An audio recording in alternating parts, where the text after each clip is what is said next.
विनोद खन्ना काफी संपन्न परिवार से ताल्लुक रखते हैं। इस मशहूर बॉलीवुड एक्टर को कारों का बहुत शौक था। उन दिनों मर्सिडीज कार एक स्टेटस सिंबल हुआ करती थी।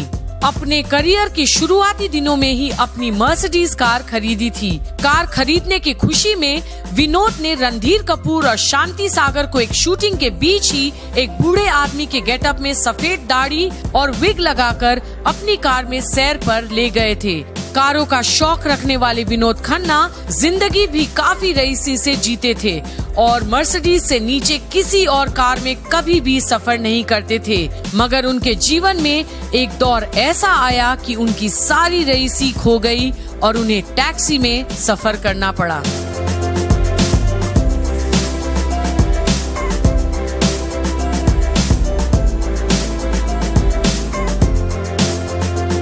एक विलेन के रूप में फिल्म करियर की शुरुआत करने वाले विनोद खन्ना के हीरो बनने तक का सफर काफी रोमांचक है।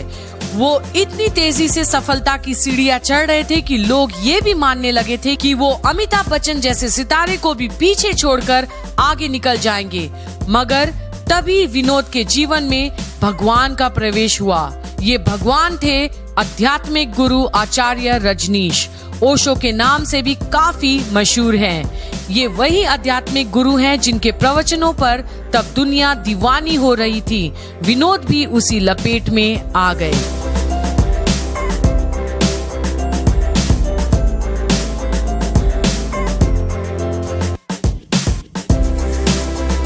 वे रात दिन रजनीश के ऑडियो कैसेट्स को टेप रिकॉर्डर में बजाते हुए सुनते रहते थे। वो न केवल खुद सुनते थे बल्कि दूसरों को भी ये ऑडियो कैसेट सुनाते थे। इस दौरान उन्होंने एक दिन अचानक मीडिया को बुलाकर फिल्म इंडस्ट्री को छोड़ने की घोषणा कर दी। उस समय कई निर्माता निर्देशक विनोद पर लाखों करोड़ों का दाव खेल चुके थे।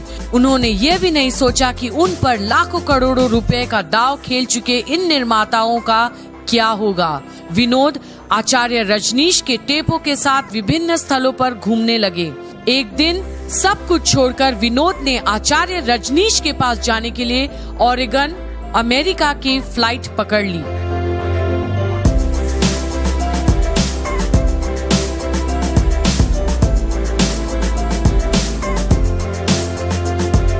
इसके बाद 5 साल तक विनोद खन्ना ने रजनीश के बगीचों में बागवानी करते हुए बिताए। इस दौरान वह फिल्म इंडस्ट्री को पूरी तरह भूल चुके थे। कुछ समय बाद अचानक विनोद को रजनीश के अध्यात्म में कुछ कमी महसूस हुई और वह मुंबई अपनी छोड़ी हुई दुनिया में वापस आ गए। जब विनोद लौट कर आए, मुंबई में बहुत कुछ बदल चुका था।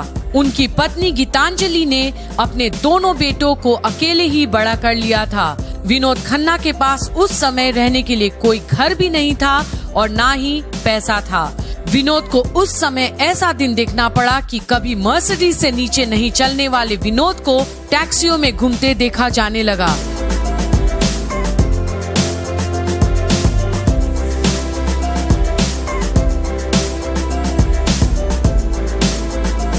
तब जाकर उन्हें महेश भट्ट और मुकेश भट्ट ने सहारा दिया।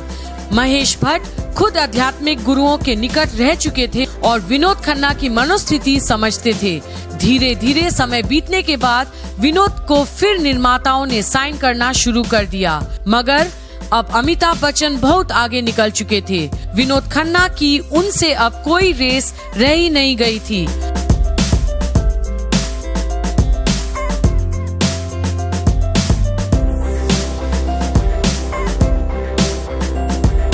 मगर ऐसा नहीं था कि आचार्य रजनीश को अलविदा कहने वाले विनोद खन्ना की जिंदगी में अध्यात्म के लिए जगह समाप्त हो गया था।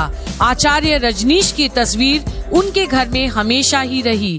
मगर धीरे धीरे इन आचार्य से बड़ी तस्वीर धर्मगुरु श्री श्री रविशंकर की लग गई।